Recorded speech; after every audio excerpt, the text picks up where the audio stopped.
मेरी माँ मुझे घर का चिराग कहती है। वाह क्या बात है। और एक मुक्तक और की, मैं राज धर्म आदर्शों का आयाम नहीं बन पाऊंगा। वाह। मैं राज धर्म आदर्शों का आयाम नहीं बन पाऊंगा, वचनबद्ध प्रारंभों का अंजाम नहीं बन पाऊंगा, कोटि कोटि सत्कर्मों का मैं धाम नहीं बन पाऊंगा, तुम सीता मत बनो प्रिय मैं राम नहीं बन पाऊंगा। वाह क्या सच्चाई आपने बयां की है। बहुत धन्यवाद, बहुत धन्यवाद। और वीर रस का कवि हूँ, एक कविता छोटी सी मैं सुना देता हूँ, समय ज्यादा नहीं है। सम्राट पृथ्वीराज चौहान जी के ऊपर वीर रस की एक कविता, और आप सभी का आशीष चाहूंगा।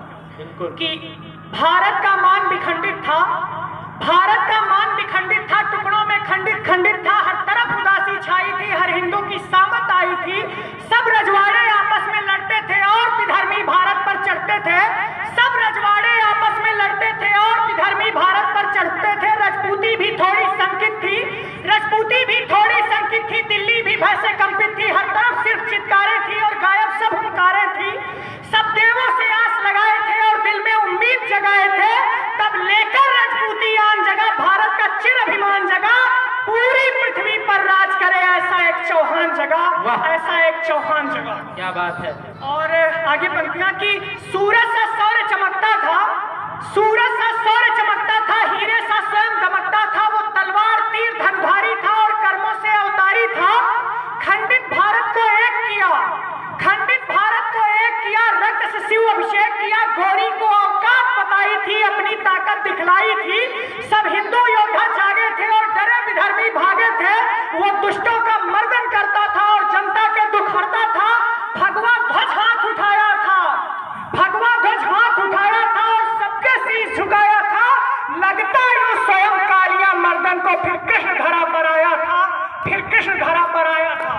परंतु मैंने कहीं पंक्तियां पढ़ी थी कि राज गहरे हैं जितने भी सबाकर खोल देते हैं, मिले कंचन तुला ईमान को भी तोड़ देते हैं, और विदेशी आंधियां द्वार पे दस्तक है जब देती, यहीं के लोग पढ़कर सांकड़ों को खोल देते हैं। तो पंक्तियां निवेदित करता हूं कि दिनमानों को भी रात किया, दिनमानों को भी रात किया, उससे अपनों ने घात किया, जयचंदों का इतिहास रहा है, गद्दार हमेशा खास रहा है, और जब सारे भेद शत्रु तक जाते हैं तब रणकौशल काम ना आते हैं, सूर्य धर्म का अस्त हुआ, भारत का पौरुष पस्त हुआ, सिंह फंस गया जालों में, रोते थे स्वान उजालों में, सब स्वप्न नैन के टूट गए, फिर देश विधर्मी लूट गए, और गद्दारी अपनों की मार गई, फिर राजपूती तलवार गई, बस पृथ्वी युद्ध नहीं हारा, उम्मीदें भारत की हार गई, उम्मीदें भारत की हार क्या गई। बात है, क्या बात। और इस कविता का अंतिम बंद कि फिर भीषण आतंक मचा भारत में,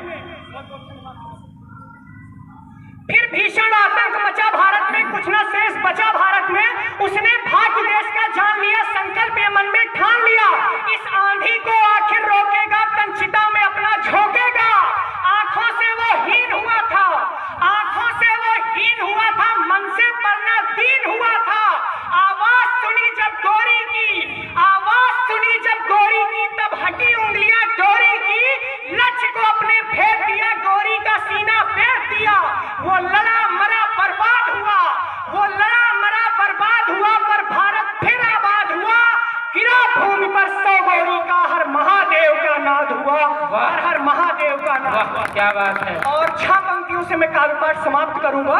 स्वागत है पेशवा बाजीराव के ऊपर कि पेशवा बाजीराव प्रथम जो अपने 500 घुड़सवार सैनिक लेकर दिल्ली तक चढ़ आया था, और दिल्ली के बादशाह मोहम्मद शाह रंगीला दिल्ली छोड़कर भाग रहे थे, तो उस महावीर को मैं समर्पित करता हूं 6 पंक्तियां कि मुगलों के आतंकों से जब पूरा भारत आतंकित था, मुगलों के आतंकों से जब पूरा भारत आतंकित था और वीर मराठों का पौरुष भी हुआ कलंकित था, तब सत्य सनातन का, तब सत्य सनातन का दीपक पुनः जलाया था, पूरे भारत में हमने भगवा ध्वज लहराया था, और हम ही पेशवा बाजी बनकर, हम ही पेशवा बाजी बनकर पूरी दुनिया में छाए थे, दिल्ली तक चढ़कर मुगलों को उनकी औकात। क्या बात है, बहुत शानदार।